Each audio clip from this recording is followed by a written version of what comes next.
En el mundo hay épocas de revolución y hay épocas de contrarrevolución. Aquella era una época de revolución.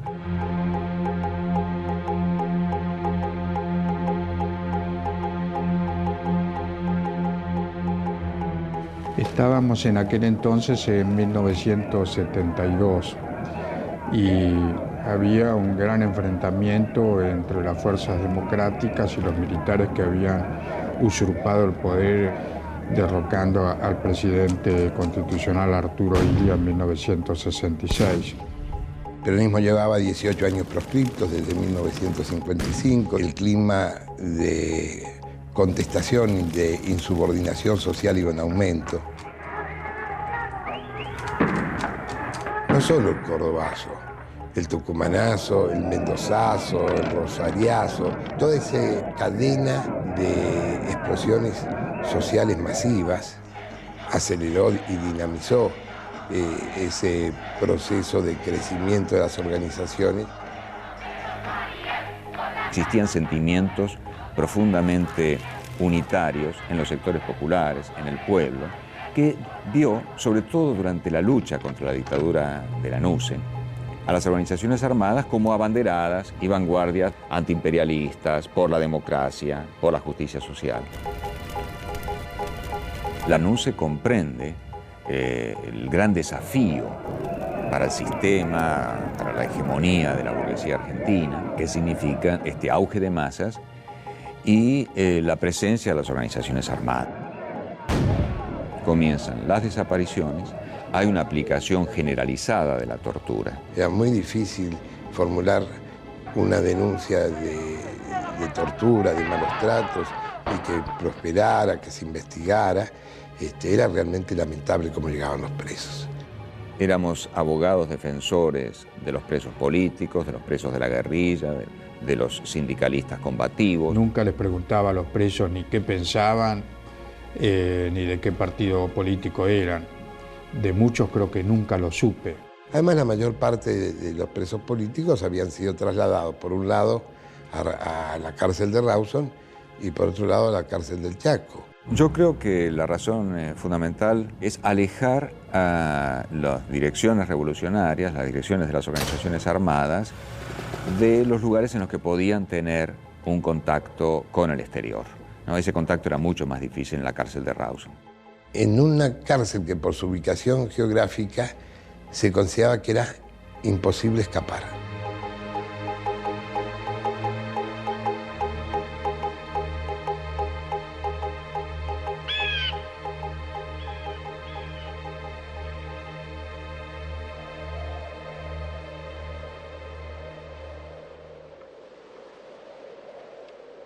De una serie de cuadros de las distintas organizaciones armadas, Montoneros, FARC, ERP, se van a reincorporar activamente a la lucha.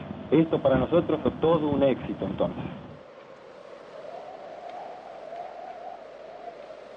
Solución que ven las organizaciones armadas con las distintas siglas a la salida del país. Bueno, continuar con la guerra revolucionaria. Todo por vía violenta, siempre. La vía no la ponemos nosotros, la vía la pone el régimen.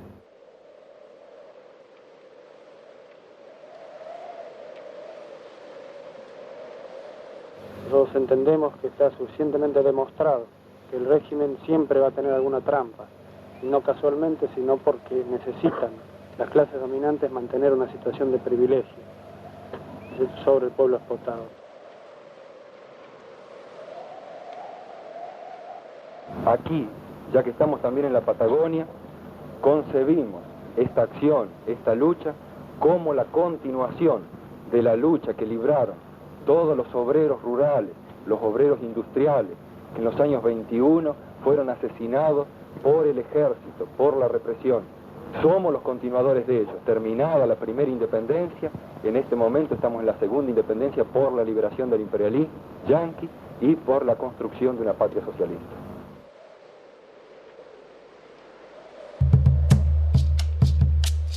Desde la provincia de Chubut, exactamente en el aeropuerto de la ciudad de Trelew, donde ayer se desarrollaron uno de los acontecimientos que conmovió la opinión pública.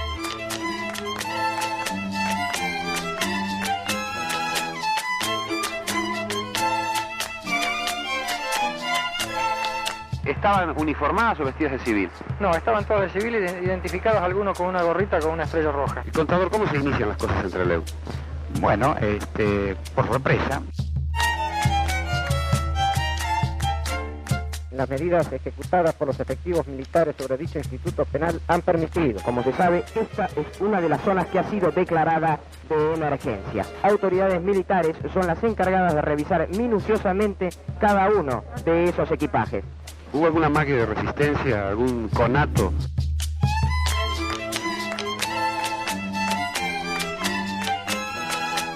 Una mañana fría y lluviosa. Perdón. No, un minuto nada más porque habíamos llegado corriendo. Jugando un poquito con el apellido Santucho, le dije que eran Santucho, pero no tanto como para ponerlo en un nicho. ¿Lo amenazaron a usted? No, bajo ningún punto. ¿Dónde se mantuvo usted durante todo el operativo? Ni la tripulación, ni el avión estaban en condiciones para llegar a Cuba.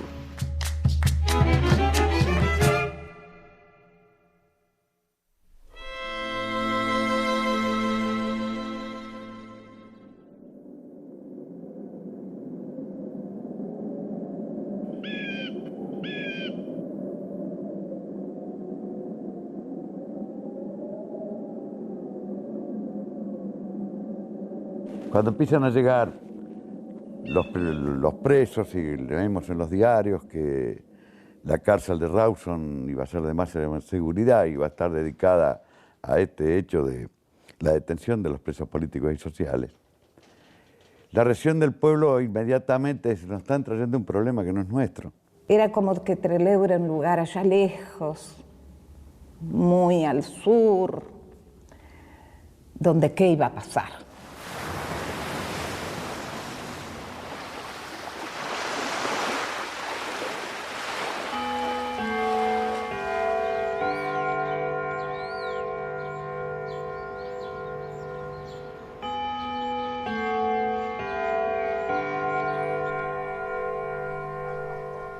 Y un día salió en el diario que habían traído a la cárcel de Rawson a los hermanos Mena, a Pujada, Albertito Camps, María Antonia Berger, y no me acuerdo más, pero eran como 17 o 18, eran muchos. No éramos habitantes de un pueblo chico, pero nos entra a vincular con los familiares que vienen. Eso nos entra a vincular con los abogados que vienen a trabajar en esto. Por ahí venía alguien con un collar que decía FAR hacia acá y no teníamos ni idea, así que todo lo que nos podían contar con respecto a qué grupo pertenecían era novedoso.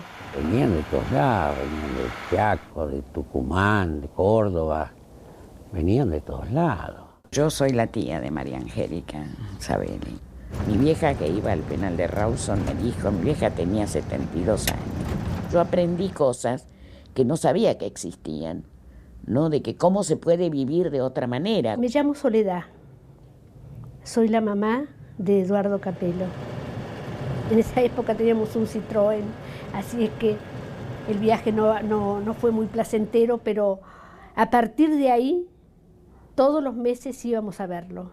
Una vez lo que me pasó a mí, siendo yo empleada de la policía, viene una señora que venía a visitar a su hijo que estaba ahí y me dice la señora, dice, hija, dice, no puedo hacer unas milanesas, freír unas milanesas. ¿Sabes qué hicimos?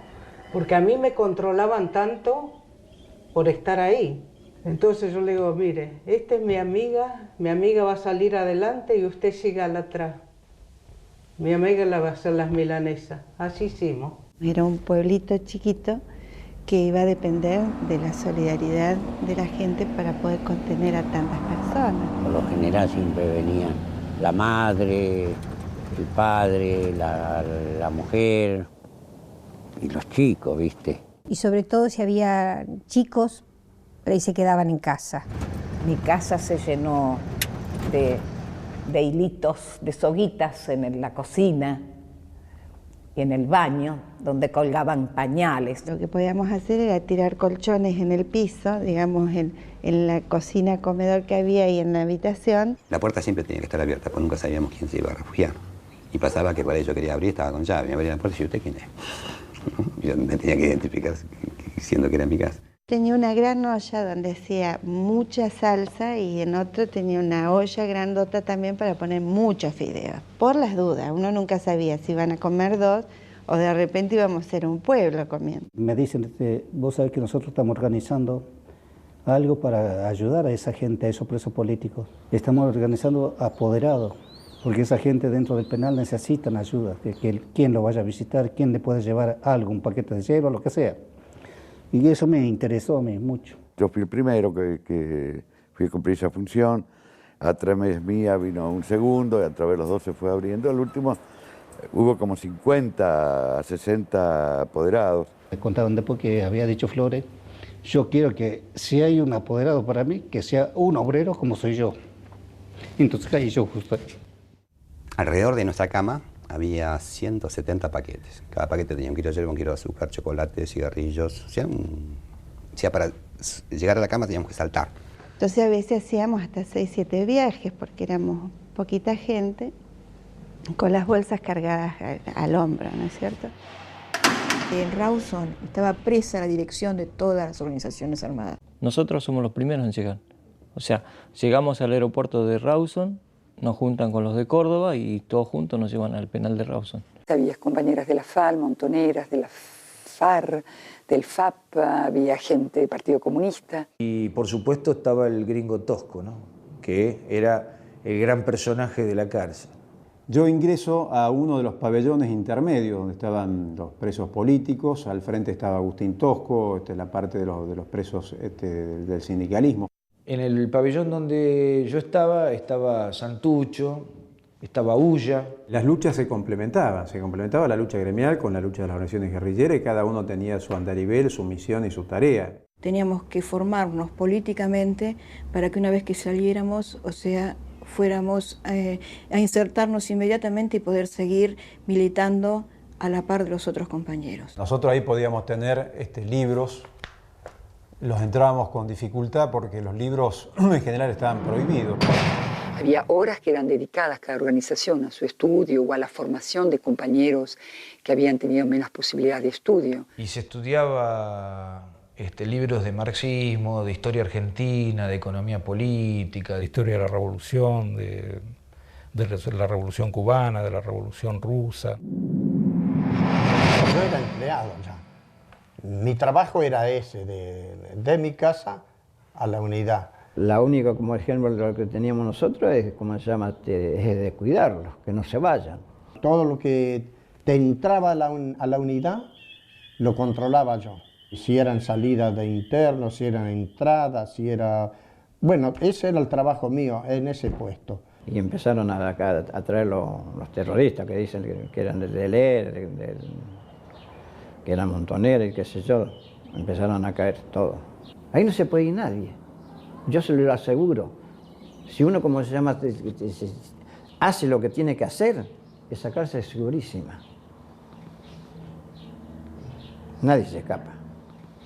Y al principio pensamos que se podía cavar un túnel para salir por el túnel. Yo, por ejemplo, estaba en el pabellón 5 en la última celda, que es donde habíamos comenzado a hacer el túnel. Y no porque estuviera yo, sino porque era la última celda, digamos.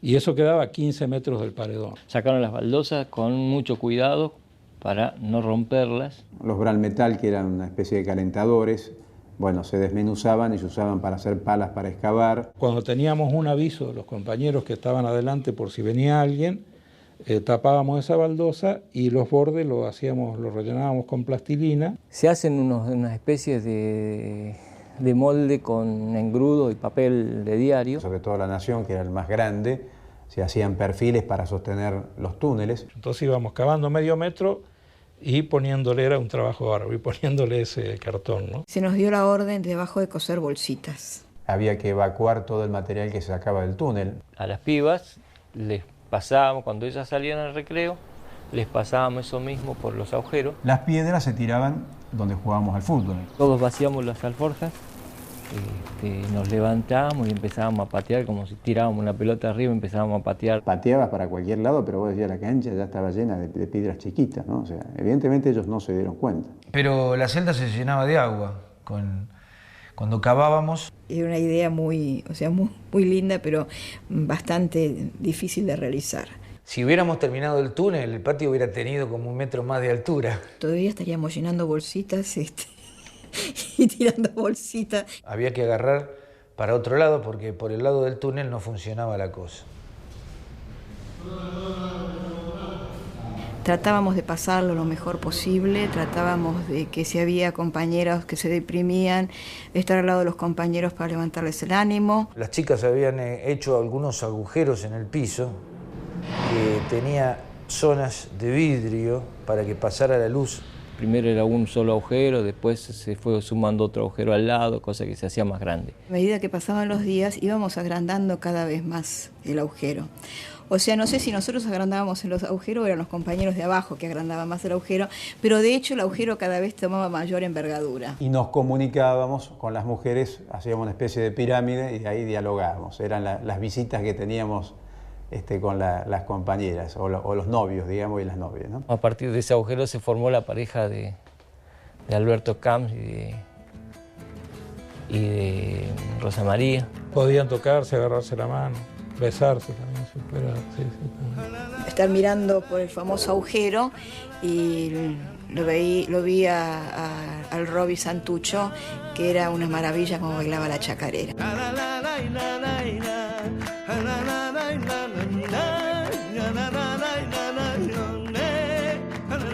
Se puso más movido cuando llegó Carlitos Astudillo y cantaba la famosa Luis Burela, ¿no? Donde decía: ¿con qué armas, señor, pelearemos?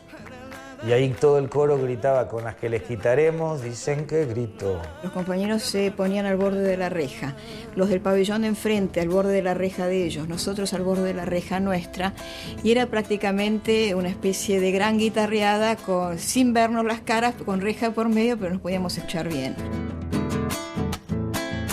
La sensación era verdaderamente que estábamos en una época histórica que verdaderamente valía la pena vivir. Era una fiesta, verdaderamente.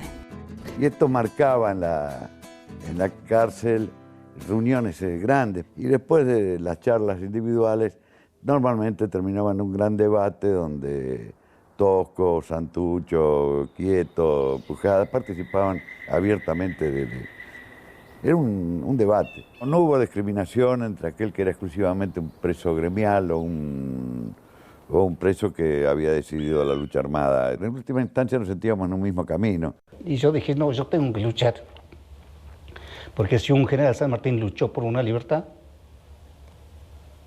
y ya había leído algo bastante del Che Guevara, y yo dije que el Che Guevara también luchó por una sociedad mejor, quiso una libertad diferente. Era una época de heroísmo, era donde todos creíamos y sentíamos que lo mejor que nos podía pasar en la vida era tener un sentido heroico de la vida.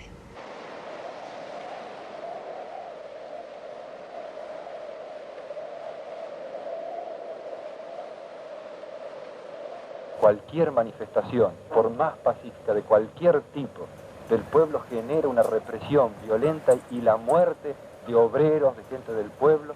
Nosotros hemos entendido que la única forma de combatir a la dictadura militar, la única forma de combatir al capitalismo es organizándonos, es creando una fuerza militar que derrote la fuerza militar del enemigo. Si hay elecciones y las elecciones son lo suficientemente limpias como para poder participar, el pueblo va a participar. El pueblo tiene suficiente conciencia para discernir eso. Nuestra obligación es estar junto a ellos, junto al pueblo, porque somos parte del pueblo.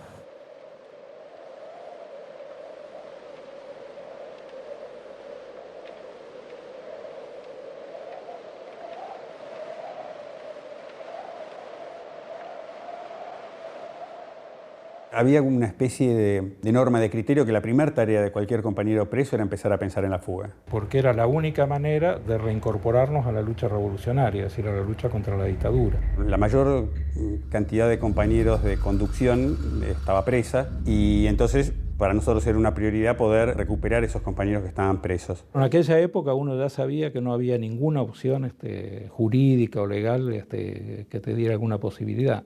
Así que uno caía preso y lo primero que hacía era planificar la fuga. Lugar bastante complicado para organizar una fuga porque bueno, era una zona totalmente aislada y perdida del mundo prácticamente. La ciudad más cercana que reunía alguna condición como para esconderse podía ser Bahía Blanca, que estaba creo que a 700 kilómetros, o Comodoro Rivadavia a 400 kilómetros. Que además de ser en el páramo de la Patagonia, tenía al lado, ahí nomás, a los pocos kilómetros, una tremenda base militar aeronaval. Incluso había en el lugar una unidad, que yo no me acuerdo si era un batallón especial de lucha antiguerrillera. Ellos pensaban que jamás nos íbamos a atrever a atacar un sitio así. Vimos eso, que era como un gran operativo de seguridad alrededor de la cárcel, pero que eso no se condecía con la situación interna. Se acorazaron, digamos, pensando que venía un ejército de afuera hacia adentro. Ellos nunca esperaban una operación de adentro hacia afuera. Por eso la planificamos así.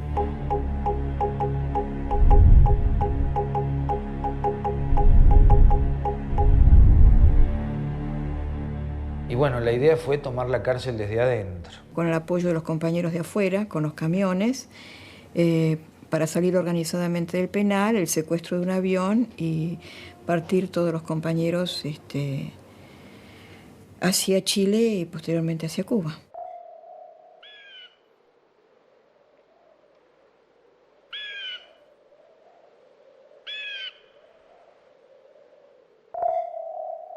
Los compañeros del penal que estaban presos fueron avanzando en la idea de cómo tomar el penal. Lo único que sí necesitaban de afuera para esa tarea interna era que les pudiésemos introducir poca cantidad de armas mínimas iniciales para poder iniciar la toma del penal. El guardiacárcel que colaboraba con nosotros en la fuga se llamaba Facio. Esto lo que nos posibilitó a nosotros ingresar, por ejemplo, muy cuidadosamente el uniforme militar y una sola pistola. Facio era un flor de tipo, alegre, le gustaba a las mujeres, le gustaba jugar, le gustaba todo, le gustaba la plata. Dicho en su homenaje, era uno de los guardias que tenía mejor relación con los presos, o sea, no era solamente por plata. La plata de alguna manera lo terminó de definir, pero él tenía buena actitud, digamos así, no era de los carceleros más duros y yugas, como le decía. Tuvimos varios encuentros súper clandestinos y él tomaba muchísimas precauciones porque tenía mucho miedo. ¿Cuál era la excusa de la fuga? Era habitual que hubiera inspecciones militares en el penal. Pensamos que si nos vestíamos de militares a la hora de tomar el penal, íbamos a poder avanzar, reducir a los guardias sin despertar sospechas. Teniendo el uniforme militar ya teníamos la base inicial, teníamos el jefe de la supervisión del penal. Vivíamos en la época de una dictadura, entonces un uniforme militar más gente de civil armada era más o menos una forma que coincidía con lo habitual de la forma de operar de los militares en la época. Como yo había estado 5 años en el liceo militar, de los 12 hasta los 18, y conocía más o menos de memoria el comportamiento de un oficial del ejército, entonces bueno, el uniforme lo paso a ocupar yo. Nosotros habíamos arreglado con él, con Facio, de que, que él quedaba ahí, pero si se generaba a raíz de la acción alguna sospecha sobre su participación, se venía con nosotros. La mayor parte del tiempo, casi todos estábamos haciendo algo relacionado con la fuga. Se hace toda una elaboración y de información detallada del comportamiento interno del penal, de la ubicación de los espacios geográficos, de cada una de las habitaciones. De María Angélica me puedo acordar que yo estaba en la celda al lado mío. Ella nos daba clases de arma y desarme de armas en base a un palo de escoba. Cómo era un FAL, de cómo se tenía, en el caso de la recuperación de más armas. Nos hacíamos sancionar para ir a los chanchos, para hacer las mediciones exactas, digamos, de los metros de desplazamiento entre pabellón y pabellón. Se usaba todo desplazamiento en el penal para obtener una información. El penal tenía una guardia de seguridad que era el ingreso al penal. Está la puerta de entrada y acá viene el muro perimetral. Nosotros solíamos encontrar hierro tirado en la cancha de fútbol, hierros viejos, y también cortamos algunos pedazos de camas para hacer esas púas que servían también para intimidar a los guardiacárceles. Y para convertir esa púa en un objeto verdaderamente peligroso había que sacarle filo y punta. Estábamos todo el día hasta sacarle hasta sacarle mucho filo a las puntas. Había compañeros que eran carpinteros, hicieron, por ejemplo, con jabón, hicieron armas, formatos de armas, de pistola, pero casi espectaculares. También hubo una especie de reconstrucción de un fal hecho en madera. Se empieza a hacer un chequeo del sistema de seguridad externo, o sea, lo que eran los murallones externos. Turnarnos a la noche, tomar los turnos de las guardias. En estas garitas hay guardias armados con FAL, con fusil automático liviano. Y después viene un pasillo donde empiezan los pabellones. Estos pabellones tienen planta alta y planta baja. Nosotros estábamos en este pabellón. Yo daba las clases de gimnasia, de entrenar a las compañeras de mi pabellón en la marcha agachada. Probamos numerosas formas de atar rápido a alguien con un cronómetro. Otra de las tareas que me fueron encomendadas, como otras compañeras, fue tejer boinas que iban a imitar las boinas que ponían los guardias cárceles, guantes para ocultar las manos, el color carne. La guardia interna tiene un oficial de guardia, que es el que maneja toda la seguridad interna. Son los guardia cárcel, los que se llaman los yuga, habitualmente los que manejan la salida, la entrada de los presos, tienen las llaves de cada una de las rejas. En la medida que íbamos a empezar a pasar por los pasillos que nos llegaban a la sala de armas y a la salida del penal, había que estar lo más discretamente vestidos posibles. Había que generar en el penal determinados tipos de movimientos que no llamaran la atención fundamentalmente a la guardia externa. Se empezó a hacer cosas que no se hacían habitualmente, peñas, guitarreadas, cánticos. Cuando se produjera la fuga, para ellos fuera normal que el penal hubiera bullicio, cantos, movimientos.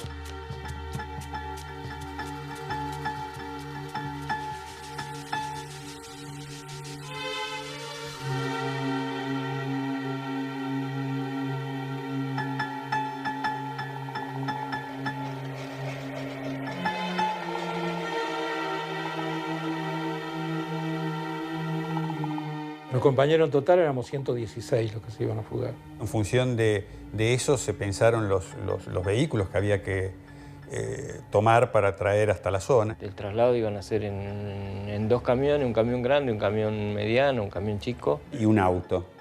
En el auto iba a ir el primer grupo, en la camioneta algunos compañeros del segundo grupo y bueno, el resto en los camioncitos. Otra parte del grupo externo era la parte que venía en el avión. Estaba Fernández Palmeiro, que era del ERP, estaba el Petizo Ferreira, que era también del ERP, estaba una compañera que era de la FARC. Tenían la responsabilidad de garantizar la información de que el avión había salido en tiempo o atrasado, lo que sea, pero bueno, informar esto.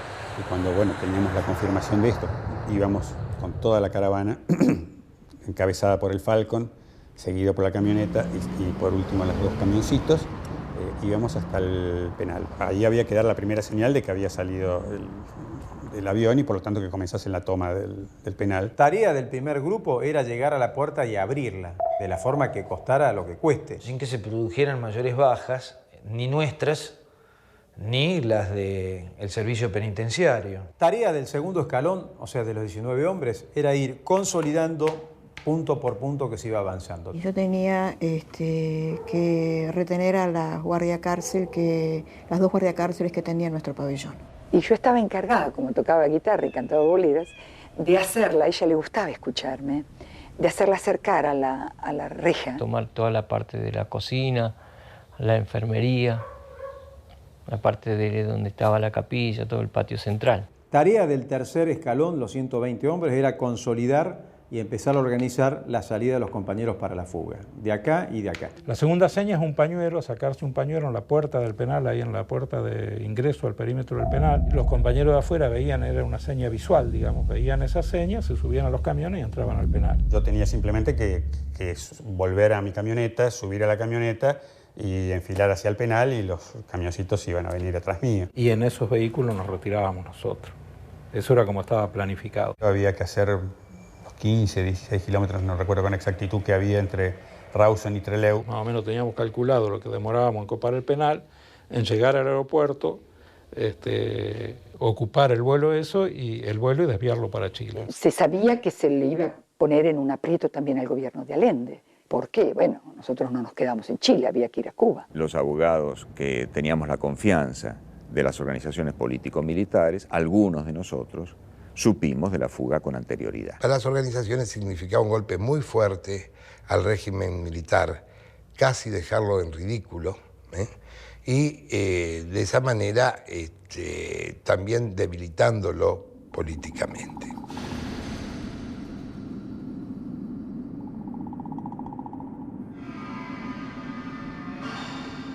Tosco estaba a favor de la fuga, pero en contra de participar. En el recreo anterior a la fuga, yo no me acuerdo si fue el anterior o el día anterior, yo creo que fue el anterior.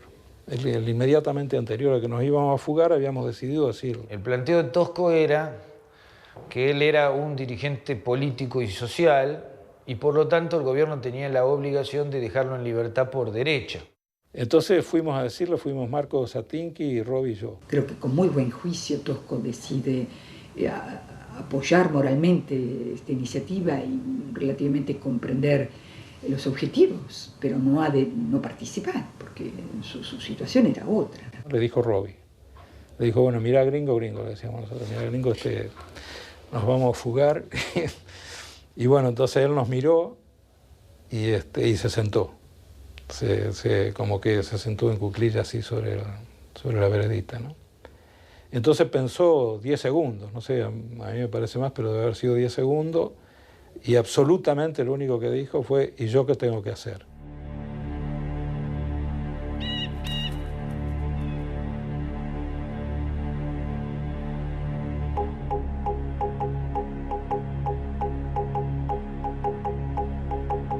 Estábamos tranquilos, estábamos muy, muy tranquilos y esperando que sea la hora de la fuga. Nos reunimos en una celda a preparar la toma del ala izquierda, digamos, del penal. Nosotros estábamos con barba, pelo largo. A propósito, nos habíamos dejado una forma de que los guardiacárceles nos reconocieran por pelos largos o barbas que no íbamos a usar el día de la fuga. Entonces, el día de la fuga nos cortamos los bigotitos, el pelo corto de media americana corta.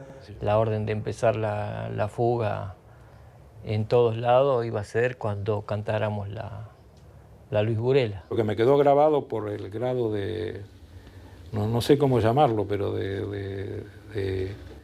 fue lo de Facio cuando volvíamos del recreo una hora antes de la fuga, eran las 4 de la tarde y nos dice ya son las 6, las 6 era la hora de la fuga y él sabía que eran las 6, como bromeando, ¿no? Bromeando sobre la fuga. Nos encontramos ya directamente en el lugar en la mañana del 15 de agosto. Estábamos a mitad de camino, que era un camino súper descampado. Cuando recibimos la información telefónica desde Comodoro Rivadavia de que el avión salía, se pone en marcha todo el operativo de la fuga. Nosotros recibimos pocos minutos antes de las 6 de la tarde la seña desde afuera. A su vez nosotros devolvimos una señal que también indicaba que la acción se realizaba y que nosotros también estábamos en condiciones de comenzar la acción. Estaba todo absolutamente muy organizado. Estábamos convencidos de que iba a salir bien. Nosotros estábamos decididos a hacerlo y teníamos plena convicción de que salía sí o sí.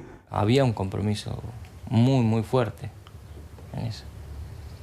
Y muchas ganas de vivir, muchas ganas de vivir.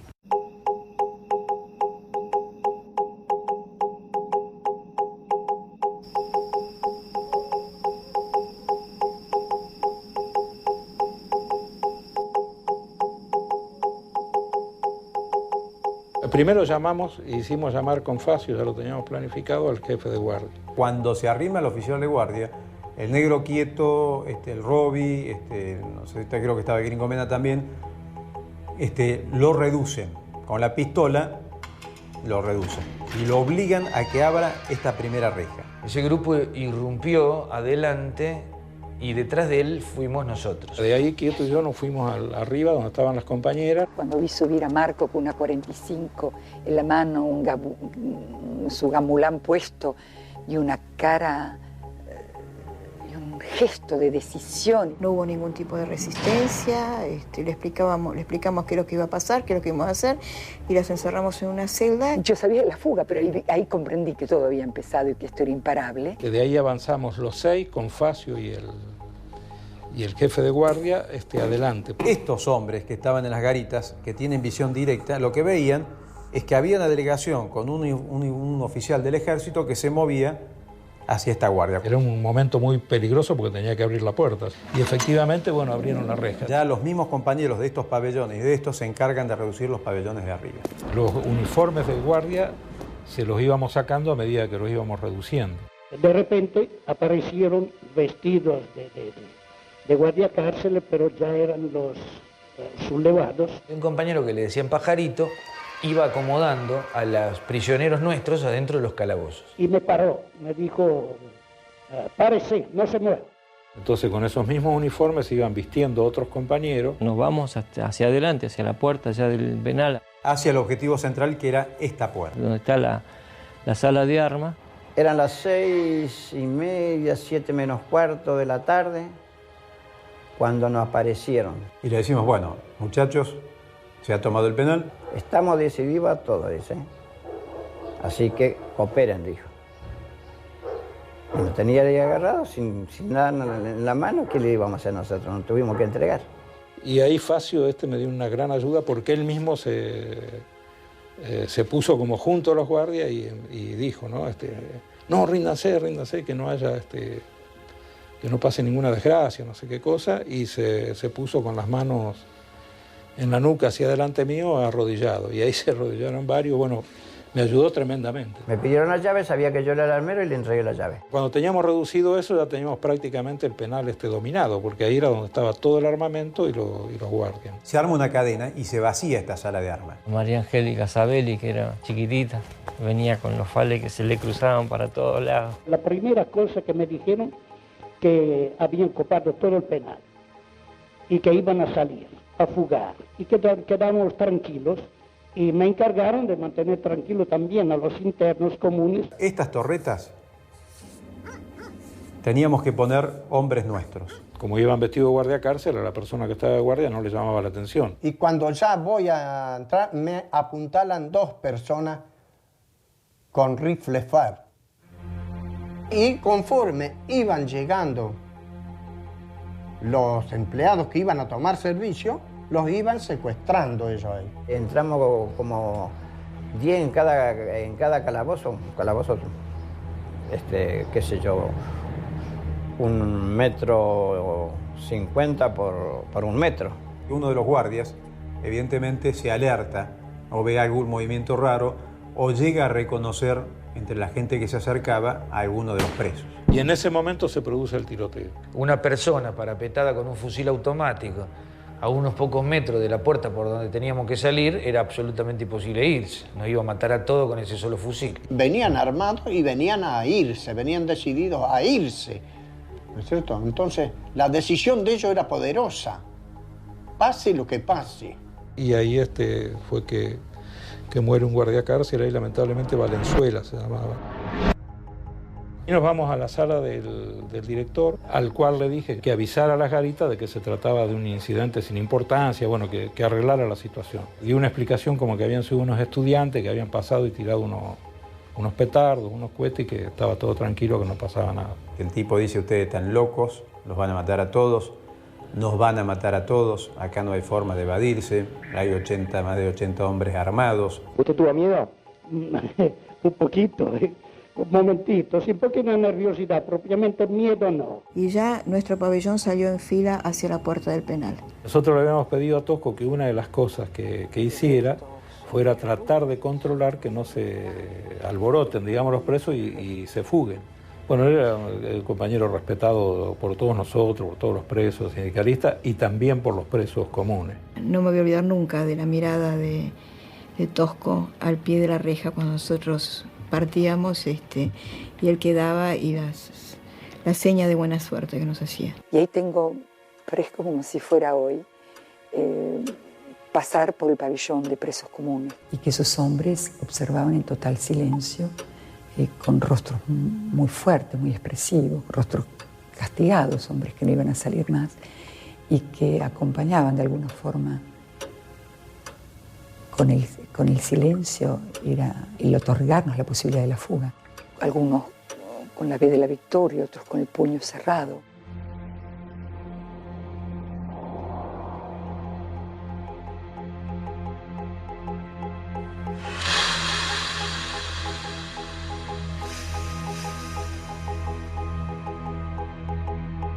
Y los compañeros habían formado una larga fila de 110 compañeros a lo largo del pasillo del penal, listos para subirse al camión. Nos paramos en la puerta de salida, lo cual era ya como estar en libertad, o sea que había que tener una paciencia para no salir corriendo. Sabíamos quiénes eran los primeros compañeros que tenían que partir, quiénes eran los segundos, cuál era el primer grupo, cuál era el segundo grupo, el grueso que salíamos con los camiones. La compañera, que es Susana Alejar, había hecho la seña con el pañuelo que implicaba que el jefe del grupo de transporte, para llamarlo de alguna manera, ingresaba al penal para recogernos y con todos los vehículos previstos y ir hacia el aeropuerto de Trelew, ¿no? Pero no entraba ningún auto. Y esperamos y no llegaban los vehículos. Y pasaba Pedro Bonet, estaba Sayo, estaba ahí. Pobrecita, estaba ahí parada, ella estaba de civil. El Pedro Bonet estaba de uniforme, con un fal en el hombro.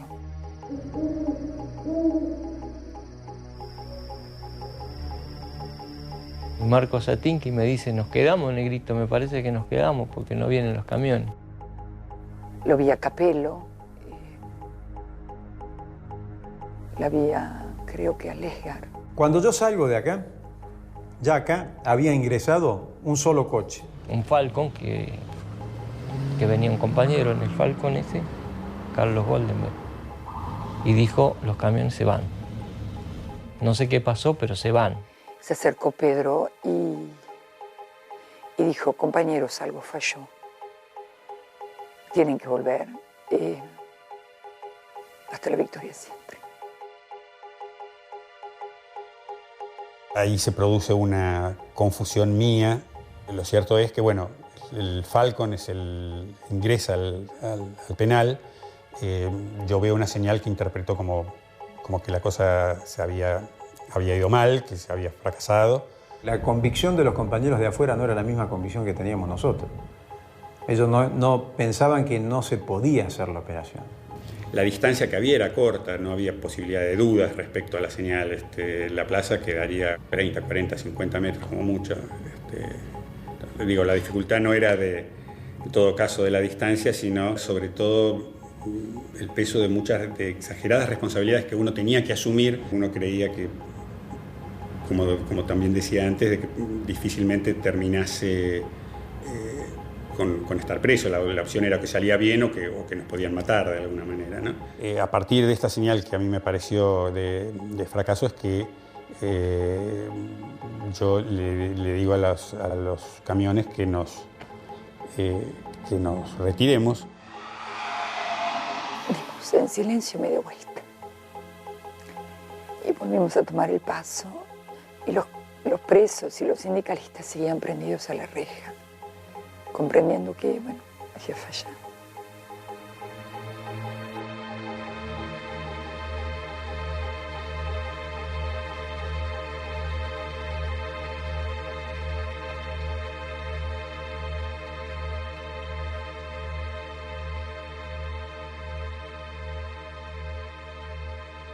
Lo primero que había que garantizar era que los compañeros de la dirección salieran. En ese auto salieron Gorriarán, Osatinsky, el Gringo Mena, Santucho, el Negro Quieto, y yo. Y obviamente Carlitos, que era el chofer del Ford Falcon. El grupo 1 se sube al Falcon y dice, bueno, llamen remises, llamen por teléfono a remises, nosotros nos vamos al aeropuerto.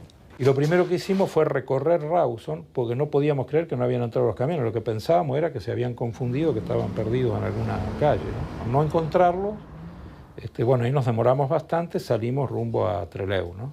Yo estuve con los compañeros, con los 19 restantes que estaban delante nuestro, que salían en los taxis. Llamaron por teléfono de la colonia penal pidiendo un coche. Fuimos con total confianza, como lo hacíamos siempre. Cuando yo moví la mano para apagar la luz, el tipo me puso la pistola en la cabeza. Y viene uno que se arrima a la ventanilla y me dice, no, bájese porque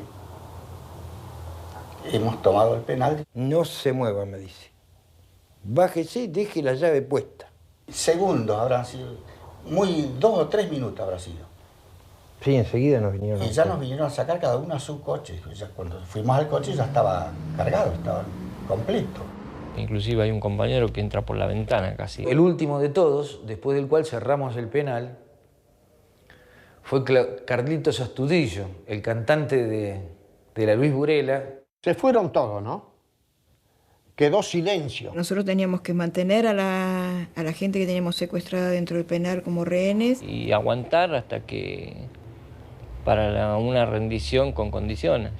Y a mitad de camino nos ponemos a conversar con los compañeros y allí con los otros choferes se me aclara la cosa de que no sé qué sería, pero que no era una señal de que las cosas estaban mal. Entonces, no sé cuántos kilómetros habremos recorrido, decidimos regresar con los camiones para volver al penal. No venía nadie, yo digo, parece que nadie se ha enterado de esto. Entonces volvimos hacia el penal con la idea de volver a ingresar, a ver si todavía estábamos a tiempo de poder ayudar a sacar compañeros del penal, y ahí ya estaban las rondas de la penitenciaría y patrulleros. La orden es de que cada uno vuelva a sus pabellones. La cuestión en ese momento era salir vivo. Hasta ese momento seguía siendo importante la fuga. En cierta manera dijimos, bueno, nosotros no lo logramos, pero por lo menos que ellos lo logren. Se iba la conducción y se iban los compañeros más importantes de las organizaciones. O sea, no lo veía en ese momento como un fracaso de la operación. Lo sentía como una cosa como que, bueno, no alcanzó para mí.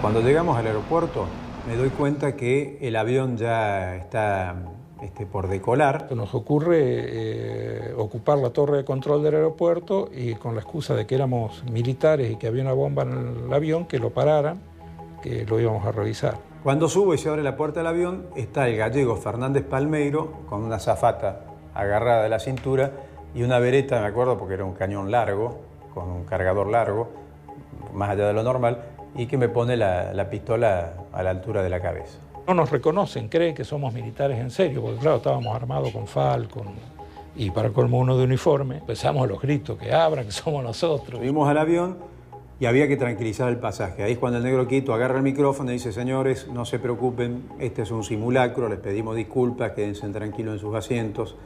Es las tropas, no sé cuánto, le dijo, estamos haciendo un operativo de entrenamiento, porque acá hay una cárcel donde hay terroristas muy famosos, y la gente se tranquiliza. Y hacemos que el avión se ubique en la cabecera de la pista a la espera de que los taxis que habíamos pedido, que los compañeros lleguen, ya sean los taxis o los camiones, porque todavía todo esto de lo que había pasado con los camiones no lo sabíamos. Cuando subimos al coche me dice: vamos a Trelew al aeropuerto. Textuales palabras: lo más rápido posible, pero sin matarnos. Y salgo para Trelew por la ruta nueva, que era una ruta que la estaban haciendo. Y él venía atrás mío. Y el otro señor, que no está más, venía tercero.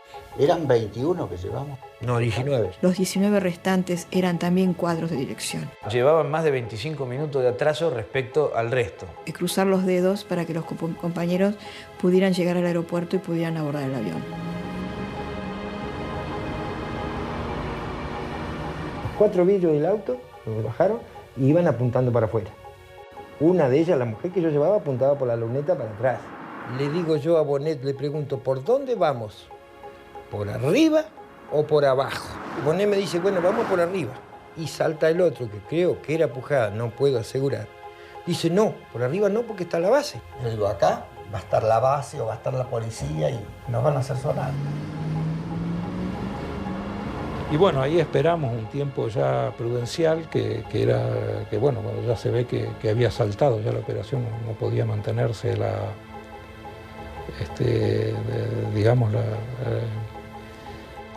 no podían ignorar ya que se había producido el copamiento del penal.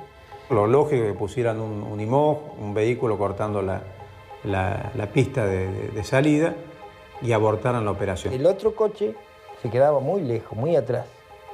Como había bajada, subida, que yo por ahí se cortaba la luz, entonces me decía Bonet a mí: espere un cachito, pare, vamos a esperar al tercer auto. Lo esperamos hasta que se arrimó la luz del tercer auto y seguimos. Cuando entramos al puente de Trelew, pasamos el puente de Trelew, otra vez había quedado muy lejos. Y paramos otra vez. Volvimos a parar de vuelta. El piloto salía, el pobre piloto salía, era su primer viaje después de un tratamiento psicológico, había tenido problemas y se encuentra con esta acción.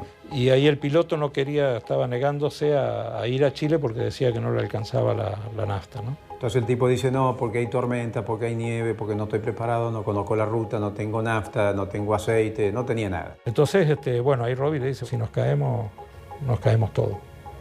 Me dice el pelado Marcos Satín que, mira, hace el papel del malo, yo hago el papel del bueno. Entonces yo negocio, vos enfrentalo. Entonces yo entro como loco y lo aprieto al pobre piloto, le digo barbaridad y media. Y entonces el piloto me dice, bueno, sáquenme en el energúmeno. Y entonces ahí entraba el pelado Marcos Satín, que todo diplomático, campechano, pero mira, la verdad que... Entonces lo convenció. Cuando nosotros llegamos, cuando enfocamos la pista, Bonet me dice, hágame esta señal luces. Y empezamos a hacer señal luces. El avión estaba por carretear. Si nosotros no paramos esos 2 minutos que paramos en la ruta, se van todos tranquilamente. Se van todos. ¿Sí? Si el avión estaba carreteando, cuando llegamos el avión carreteaba. Y ya era tarde porque ya lo estaban esperando hace rato. Y en ese avión iban los otros, compañeros de ellos. Y desde vuelo, hasta que tuvimos contacto, fuimos comunicándonos con el aeropuerto para ver si habían llegado más compañeros, ¿no? Ahí se comunica Bonet y se comunica, creo que, Mariano. ¿Ellos qué plantean? Que por lo menos el primer escalón se vaya. No correr el riesgo de hacer aterrizar el avión. Entonces toman el aeropuerto, como estaba planificado, toman la torre de control, cosa que nosotros no habíamos llegado a controlar. Efectos de tratar de salvar la vida, que en esa época, en manos de la dictadura, no tenía mucho valor, digamos.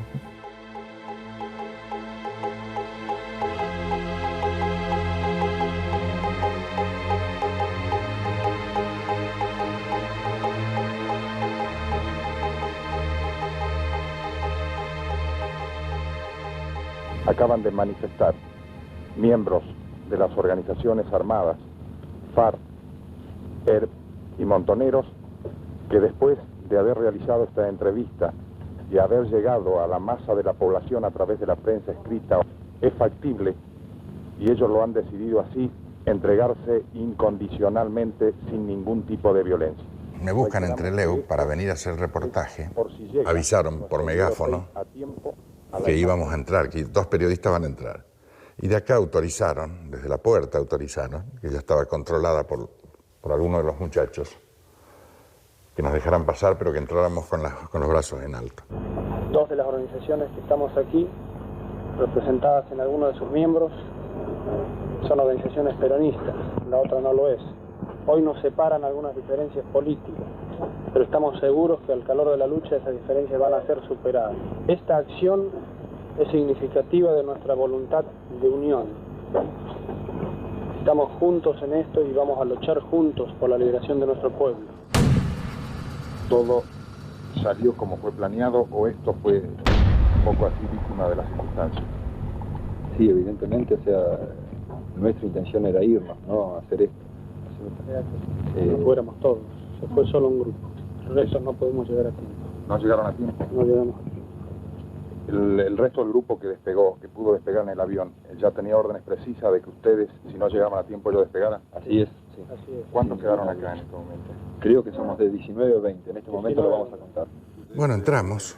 Cuando entramos, lo primero que vemos es el que nos recibe en la puerta, un arma larga en la mano, la boina, con la estrella roja de 5 puntos, entonces ahí entramos a percibir un poco más qué se estaba viviendo acá adentro. Reafirmar nuestra voluntad de lucha junto al pueblo, es cierto que se ha expresado combativamente en tantas jornadas de lucha, en Córdoba, Rosario, Buenos Aires, en todas las ciudades del país, que lucha permanentemente por derrotar a la dictadura, por conseguir un gobierno popular y construir una patria socialista.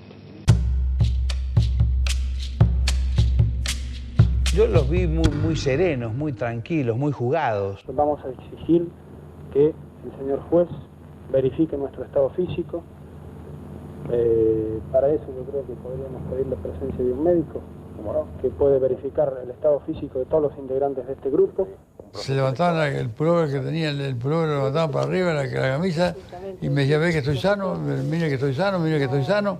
Y se levantaban la espalda, y me mostraban la espalda, y bueno, le digo, ¿estás sano? Entonces, ¿cómo te llamás? Fulano tal. Me acuerdo cuando le tocó a la señora de Santucho, le palpo el vientre tenía un embarazo más o menos como de 4 o 5 meses. Se levantó la ropa así, nada, no tenía nada, estoy bien. Y así por decirlo pasaron los 19. No tenemos ninguna intención de hacer ningún daño a los civiles, ¿no es cierto? Los mantenemos aquí, incluso por seguridad de ellos, está la represión afuera, mientras transamos con la represión para entregarnos, ¿no es cierto?, entregar las armas y garantizar nuestra seguridad. El jefe de la base era el capitán Pacagnini, y el jefe de la Infantería Marina de la base era el capitán Sosa. Los dos estaban en el lugar dirigiendo las operaciones militares, estaba cercado el aeropuerto, estaba cercado por todos lados. En primer lugar, decían que los querían llevar a la base. Y ellos decían que a la base no querían ir porque en la base corría peligro su vida. Tenemos sobradas experiencias de compañeros nuestros e incluso nuestras mismas, que cuando han caído presos han sido torturados, picaneados, brutalmente golpeados. El objetivo es tratar de evitar que esto hoy se repita. De aquí salía el doctor Godoy a conferenciar, supongo que habría sido el capitán Sosa, hasta llegar a un entendimiento donde él, como juez federal, aseguró que si se rendía, entregaban las armas, iba a ser respetada su vida y iban a ser devueltas al penal. Vamos a pedir también que el señor juez nos acompañe físicamente a nosotros hasta la cárcel. Y ¿es posible acceder a todo eso, señor juez? Sí, yo voy a pedir que en ese caso ustedes me autoricen a parlamentar previamente con la autoridad militar. Sí. Lo cual está totalmente autorizado para parlamentar con la autoridad militar en presencia de uno de nosotros. En presencia de uno de ustedes. En presencia de uno de nosotros va a parlamentar con la autoridad militar. Yo comento, filmándolos a 5 metros de distancia, 4 metros de distancia, en este momento, digo, las fuerzas de la represión se hacen cargo del grupo guerrillero que copó el aeropuerto de Trelew. Entonces me tocan la espalda, yo me doy vuelta y me dicen, fuerzas de la represión no, en un tono bastante admonitorio, ¿no? Capitán Sosa de la Marina de Guerra.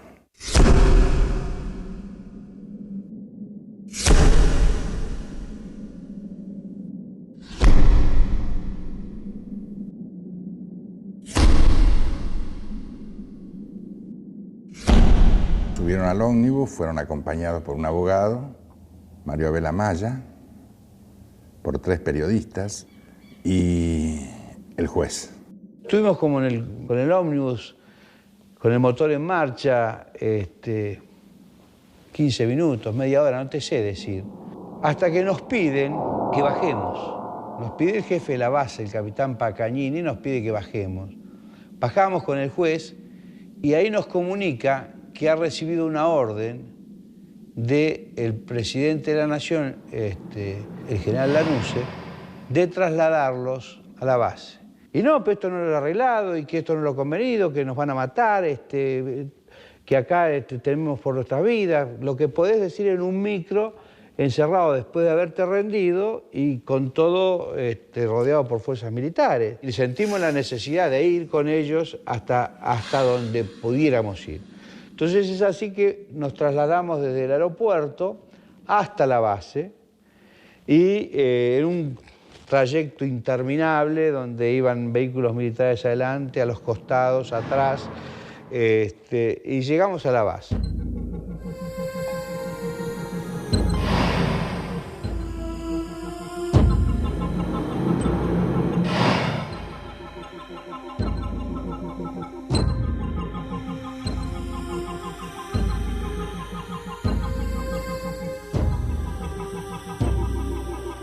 Estábamos escuchando un boletín con mi marido y de repente por televisión dijeron, vamos a hacer un alto porque tenemos que dar una noticia de último momento. Íbamos a viajar prácticamente casi todos los abogados y nos encontramos que la respuesta fue que los vuelos estaban cubiertos. Lo hacemos en remises y tenemos una experiencia sobre el terreno que era una experiencia contradictoria y alarmante.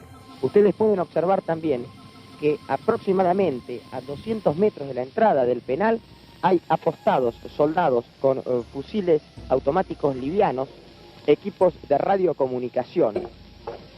Este es el aeropuerto en donde se desarrollaron los acontecimientos la semana pasada y que culminó con la rendición de 19 de los extremistas que no lograron fugar y que eran evadidos del penal de Rawson.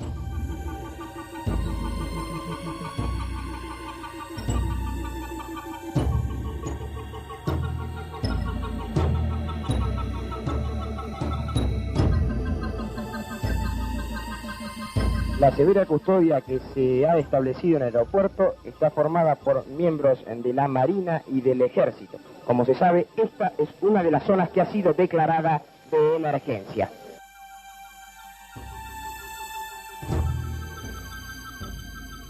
Estaba el coronel Premoli y estaba Galtieri. Estaba el juez Quiroga, de la Cámara Federal en lo Penal, el Fuero Antisubversivo. Los escritos se los pasábamos por debajo de su puerta, ¿no? Porque jamás nos atendió. La cárcel estuvo cerrada para los abogados y nadie sabía qué pasaba adentro. Con la base Almirante Sar no lo intentamos porque no se podía llegar siquiera. El camino a la base estaba cortado. ¿Tienen algún tipo de información? No hay más información que la que las Fuerzas Armadas han oficialmente transmitido. Ayer, mientras que fuimos al juzgado federal, que queda enfrente al penal, oíamos los gritos de protesta de los presos políticos de la dictadura que se encuentran en la cárcel de Rawson. Usted no pudo tampoco ingresar a la base aeronaval, ¿no? Tampoco, no es posible acercarse. Nosotros queríamos por todos los medios que nos dejaran por lo menos arrimarle frazadas y remedios, y ropas de abrigo, porque si habían salido de la otra cárcel así, y con el frío que hace en el sur, pensábamos en que podían enfermarse. Estaba claro que se preparaba una gran represalia con los detenidos, que ya no eran presos sino rehenes, y que esa humillación que el gobierno había sentido con la fuga de las principales figuras detenidas dentro del EU iba a tener un costo de sangre. ¿Su presencia aquí obedece a los hechos que son de conocimiento? No obedecen a esto. Obedecen a otros problemas, pero por supuesto todo tiene relación entre sí. De todas maneras, aprovechando su presencia aquí, ¿ha visitado la base aeronaval? Pase por la base aeronaval un momentito. ¿Se dirige a informar entonces al presidente de la Nación usted? Yo no voy a ver al presidente de la Nación. No tiene relación mi presencia acá con estos hechos. Es necesario comprender que la amplitud y la integralidad de la acción subversiva debe ser enfrentada por toda la ciudadanía. Así, y solamente así, podremos desterrar la violencia y tendremos la oportunidad para vivir en paz y en justicia.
Nosotros estábamos en Chile y un funcionario del gobierno vino a informarnos de que algo muy grave había ocurrido en Trelew.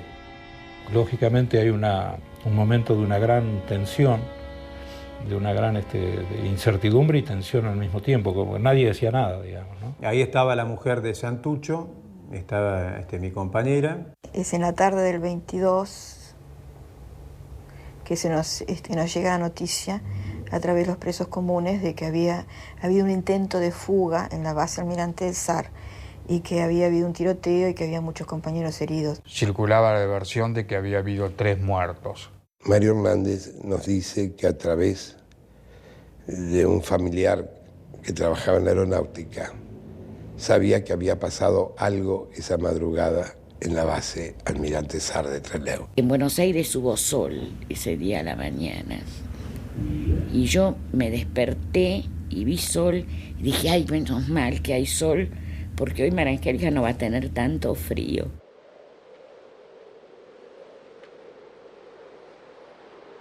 Alguien me llama por teléfono, yo estaba trabajando, me dice, mira, hay que decírtelo, mataron a 16.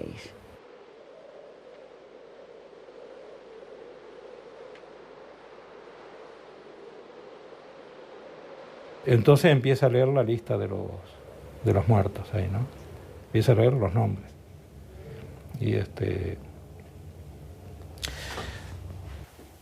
Y nos hizo sentir mucha impotencia, mucha bronca, ¿no? Lloramos todos. ¿Qué íbamos a hacer? Ojalá se hubieran ido todos. Hubieran podido agarrar el avión, ese que estaban esperando. Y no que hubieran hecho esto que hicieron.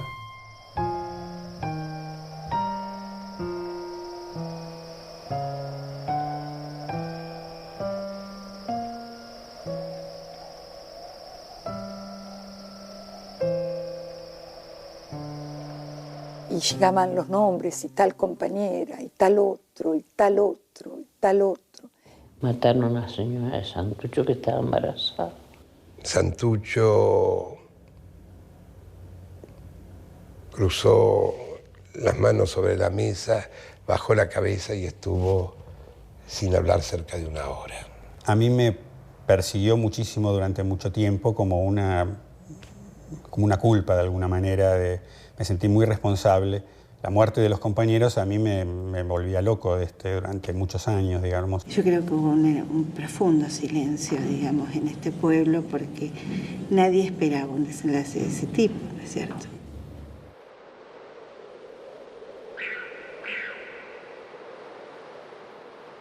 Todos los compañeros estaban en la ventana de su celda, sus rostros enmudecidos, llorando de bronca, gritando el nombre de cada compañero, vivando a cada organización revolucionaria y en medio de las lágrimas de la solidaridad planteábamos la continuidad de la revolución.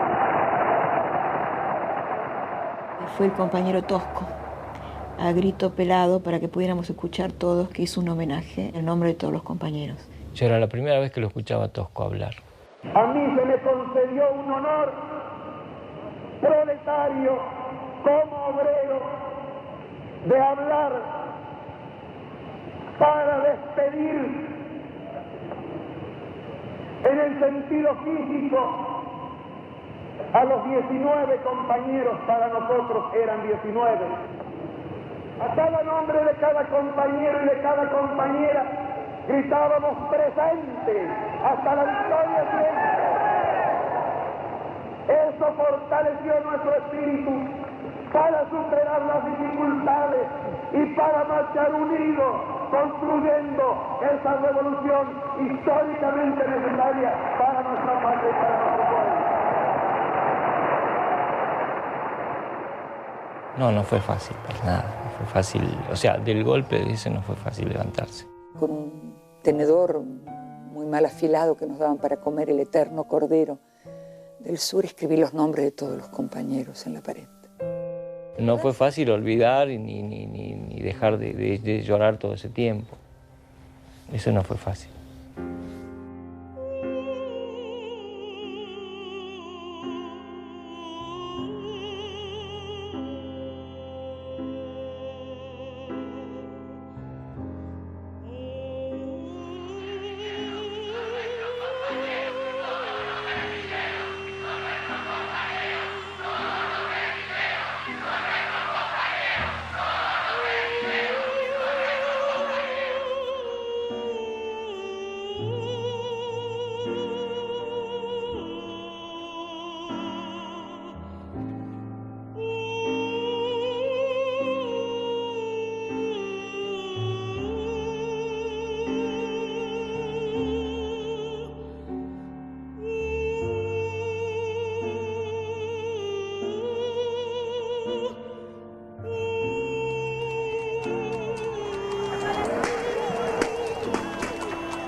Cumplo en reunirlos a los señores periodistas de la zona y del resto del país para informarlos personalmente sobre los distintos hechos que se han producido en la zona de Rawson y Trelew.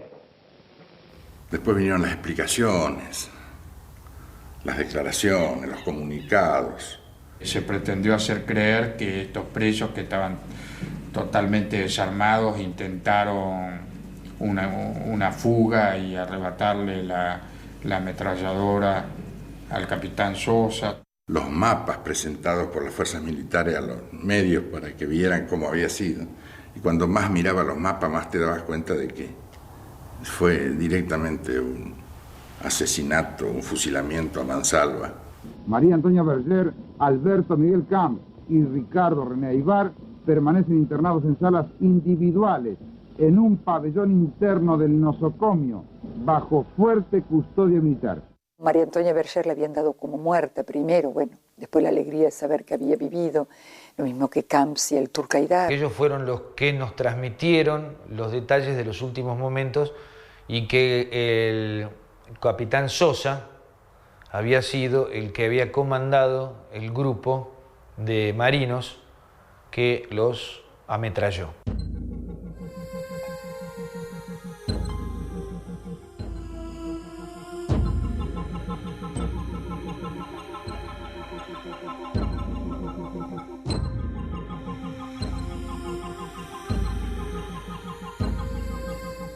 María Antonia me decía que fue una semana terrible, pero que los compañeros confiaban que iban a volver al penal.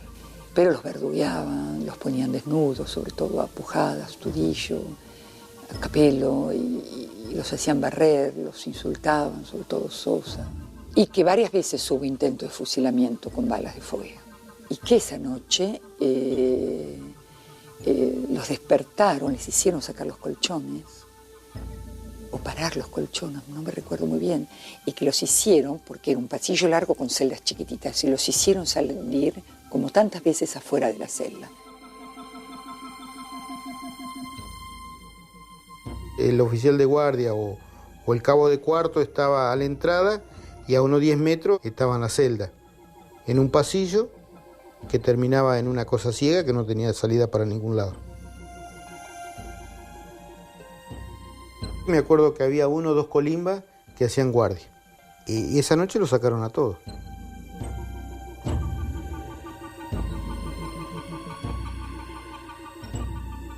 El 23 a la noche, como a las 12 de la noche, vienen a buscarme a mí a mi casa. Subo al camión donde estaban todos los militares y nos fuimos a la base Almirante Saar.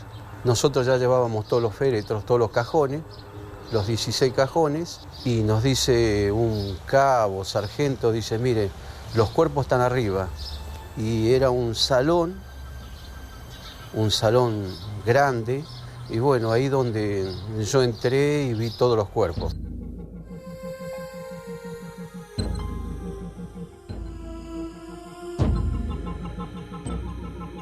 Estaban todos acurrucados, que trataron de agacharse, de salvarse, porque estaban así como, ¿quién te dice? Estaban así queriendo defenderse uno arriba del otro. Los pibes, los camilleros, que eran colimba, quedaron haciendo, limpiándolo y lo llevaron a la morgue del hospital. Y me acuerdo que una mujer había quedado viva. Había quedado viva y entonces me acuerdo que gritaba que la maten, porque se ve que sufría muchísimo. Después me entero que era María Berger. Me dicen que eran ellas. Estaban los 16 cuerpos en el piso, 8 había de un lado, 8 había de este lado. Veo que la Santucho, la mujer creo, para mí de la forma que estaba por tener un hijo. Tenía 1, tenía 2, tenía 3 balas en el vientre y 1 bala en la teta, en el seno. Apujada al cordobés. Fue al que más balas le metieron, creo que le metieron como más de 12, 14 balas. Y después había otra mujer que me llamó poderosamente la atención porque era una bella mujer, muy bonita, que yo no me olvido jamás del nombre, la Sabeli. Y me llamó la atención que no le veía sangre por ningún lado. Entonces se me dio por levantarla, dar la vuelta y mirarle atrás de la cabeza y le habían metido el tiro acá, en la nuca.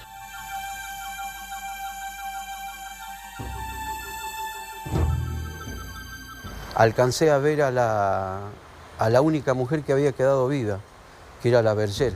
Y la tenían arriba una camilla, me acuerdo que la tenían arriba una camilla y tenía un vendaje puesto por acá y tenía otra por acá.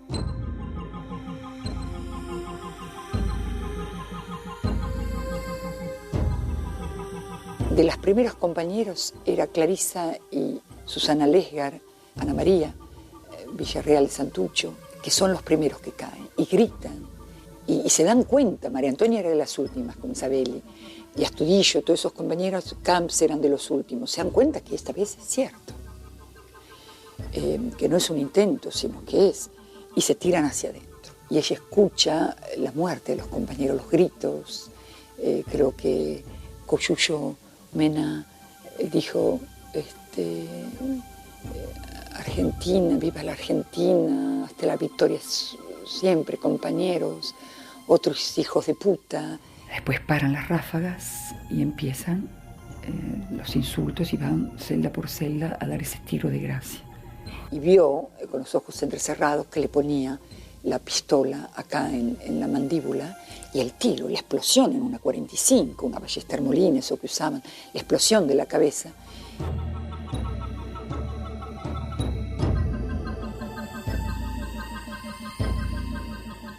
La llevan a la enfermería, no los atienden enseguida. El indio Bonet estaba vivo todavía, se desangra después, como Alberto, y creo que hay alguien más vivo, yo no sé si es Capelli o Astudillo. Y ella escribió con su sangre que se trataba de una masacre.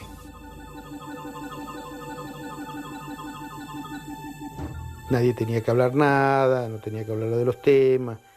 Había un seguimiento, como quien dice, unos servicios de la inteligencia dentro de los Colimba, que lo manejaban unos cabos de comunicación en ese momento.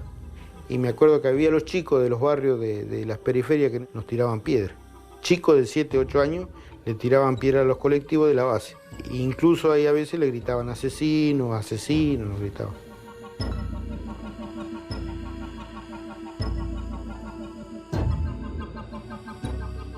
Y después empezamos a encajonarlos, hasta que vino uno de los, fue el que dio la orden, dijo, bueno, hay que soldar todos, suelden todo y déjenlo. Cuando salimos, me acuerdo que me dijo el oficial ese que nos trae en el jeep, me dice, usted tiene un hijo, dice, un hijo chiquito. Usted no tiene que hablar,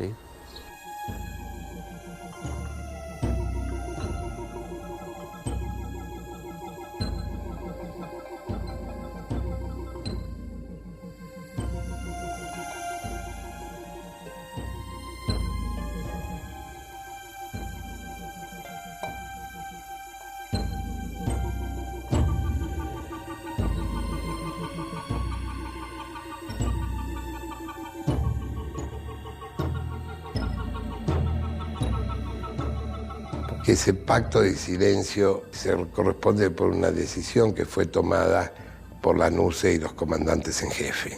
Hubo una reunión del ministro de Relaciones Exteriores que se llamaba McLaughlin en aquel momento con el embajador chileno en Buenos Aires. En ese encuentro el gobierno argentino le solicitaba que nos devolvieran a nosotros, y el embajador chileno reiteró lo que ya había explicitado desde el primer día, que era que en ningún caso iban a devolvernos, ¿no? Cuando terminó esa reunión entre el embajador y el ministro de Relaciones Exteriores, el ministro de Relaciones Exteriores se dirigió a la Casa Rosada, ahí tuvo una reunión con la NUCE, y de ahí salió la decisión de cometer el crimen, porque eso fue a la tardecita, el crimen fue a las 2 de la mañana. ¿Ustedes son los 3 sobrevivientes del 22 de agosto? De la masacre del 22 de agosto. ¿Por qué ustedes 3 conservan la vida? No era la totalidad de la base la que iba a llevar adelante la operación de masacre. En un momento, estando ya heridos, escuchamos que llega un grupo de personas preguntando qué era lo que había sucedido. A partir de entonces no se escucharon más tiros de remate. De inmediato 6 compañeros son retirados y llevados a la enfermería de la base, donde estaban presentes los 2 médicos de la base, y allí no recibimos ningún tipo de atención médica. Eso explica en parte la muerte del compañero Polti con Ibonet. Se decidió un escarmiento, se decidió una represalia, se decidió matar para restablecer el principio de autoridad que había quedado dañado porque se le escapaban los principales jefes de las organizaciones armadas del mayor penal de seguridad en el lugar donde prácticamente era imposible, y creo que ellos lo contestaron con ese baño de sangre. A Sosa se lo protegió a tal punto que no fue posible seguirle su rastro.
En la noche fría se ha perdido aquello, se extravió su alma en el vendaval. Tanta hermosura que alegró las tardes, que encendió las luces de nuestra ciudad. En la noche oscura se ha perdido aquello, en los diarios viejos se apagó su voz. La ropa tendida sobre los alambres saluda al ausente, prolonga el adiós.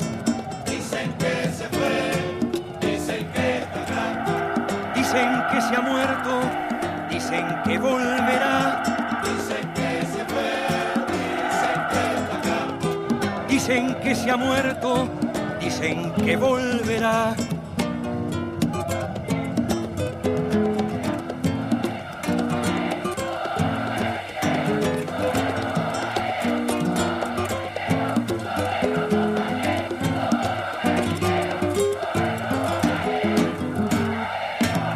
En las avenidas limpian las vidrieras, se abren los balcones para que entre el sol.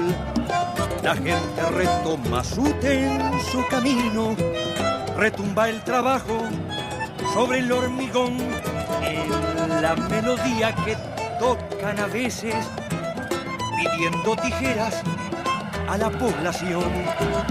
El barrio respira los tiempos de antes, las nubes de otoño, aquella ilusión. Dicen que se fue, dicen que está acá. Dicen que se ha muerto, dicen que volverá. Dicen que se fue, dicen que está acá. Dicen que se ha muerto, dicen que volverá. Dicen que se fue, dicen que está acá.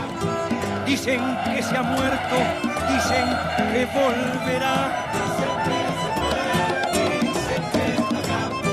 Dicen que se ha muerto, dicen que volverá.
frío.